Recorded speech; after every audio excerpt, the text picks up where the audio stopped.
Troisième match en une semaine pour les hockeyeurs d'Épinal qui, après leur défaite en Coupe de France face à Briançon, 5-2 mardi, vont enchaîner avec la réception de Neuilly. On va faire le point un petit peu avec Maxime Martin. Bonjour Maxime. Bonjour. Un petit mot d'abord sur le match de mardi. La déception est ravalée. Ouais, non, après c'est sûr que c'est ravalé. Maintenant on va se focus que sur la saison régulière. C'est un peu dommage de finir là-dessus. On était pas mal sur les deux premiers tiers. Après, physiquement, il y avait plus de rythme et puis on commence à être un peu moins frais qu'eux. Et puis dès qu'on commence à faire une ou deux erreurs, à ce niveau-là, on les paye cash, quoi. À Strasbourg déjà, il y avait eu un deuxième tiers notamment un peu difficile. Est-ce qu'il y a un coup de moins bien physiquement, globalement dans l'effectif? Est-ce que ça se ressent? Je pense pas. Après, on a quand même enchaîné pas mal de matchs là ces derniers mois. Donc on est prêt physiquement, mais des fois c'est sûr que l'enchaînement de tout ça fait qu'il y a il y a des jours où on est un petit peu moins là, mais le principal c'est toujours la victoire au final, quoi. Comment vous envisagez le match demain contre une équipe chez laquelle vous étiez allé vous imposer sur la glace de Dreux? Il faut qu'on reste dans le système, qu'on tourne à 4 blocs, qu'on soit rigoureux en zone défensive et que derrière on se fasse plaisir et qu'on n'hésite pas à aller à la cage et on verra ce qui paye après.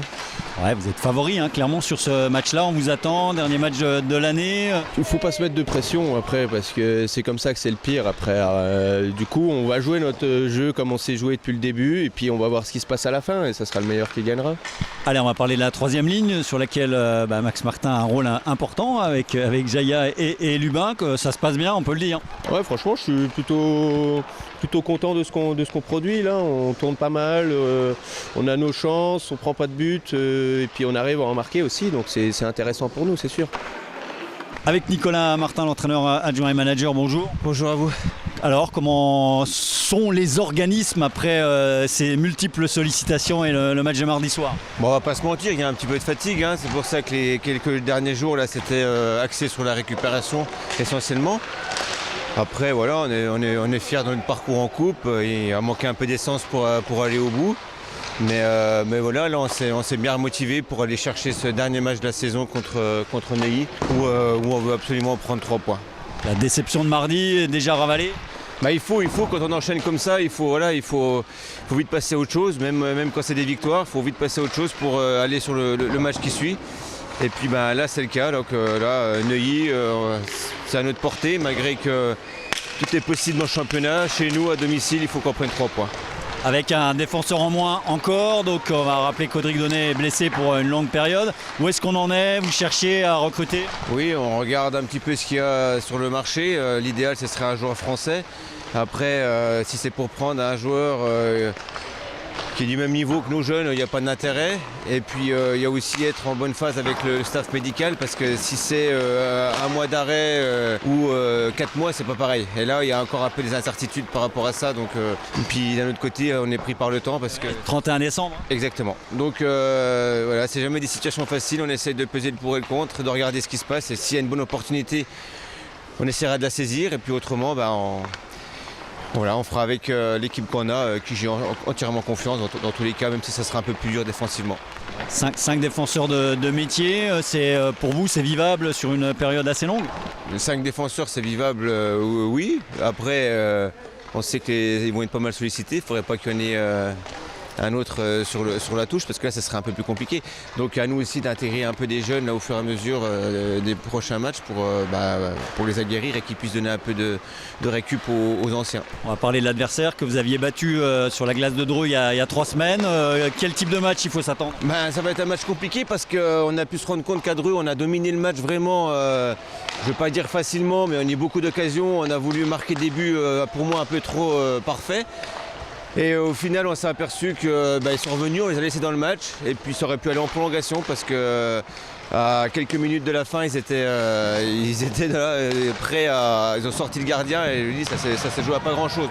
L'avertissement est lancé, le leader spinalien doit se méfier. Première mise au jeu de cette rencontre face à Neuilly, samedi à 18h05, à vivre en direct sur Vosges TV.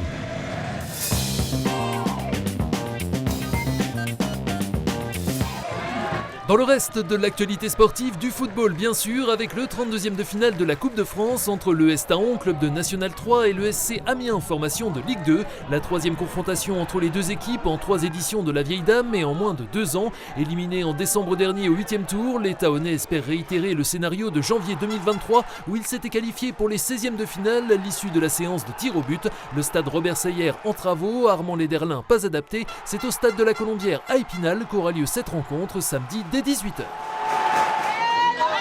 En volleyball, après une parenthèse victorieuse justement en Coupe de France, dernier match de l'année 2024 pour les Louves de Saint-Dié, leader invaincu et archi-favorite ce samedi soir pour la réception de Saint-Jean-d'Ilac, lanterne rouge de cette poule d'élite. Premier service à 19h10 au Palais Omnisport Joseph Claudel. Dans le même temps, les garçons de l'EGVB tenteront eux de renouer avec le succès à l'occasion d'un périlleux déplacement chez l'Azu Lyon.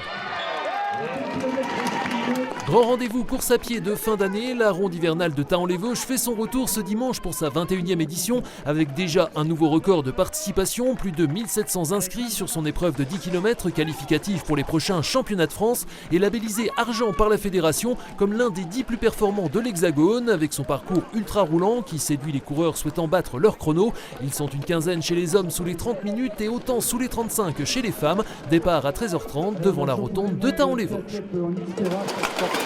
Le gratin du cyclocross régional se donne lui rendez-vous ce dimanche à Golbey pour les championnats Grand Est de la discipline organisés par le cycle golbéen. Exit le site de la Prairie sur ces images pour celui de la Haie-le-Doyen où les courses débuteront dès 9h30 par les Masters, suivront les U15 et U17, les U19 et la course féminine à 13h30 avant celle des U23 et enfin des élites hommes à 14h45 qui s'élanceront pour 1 heure de course.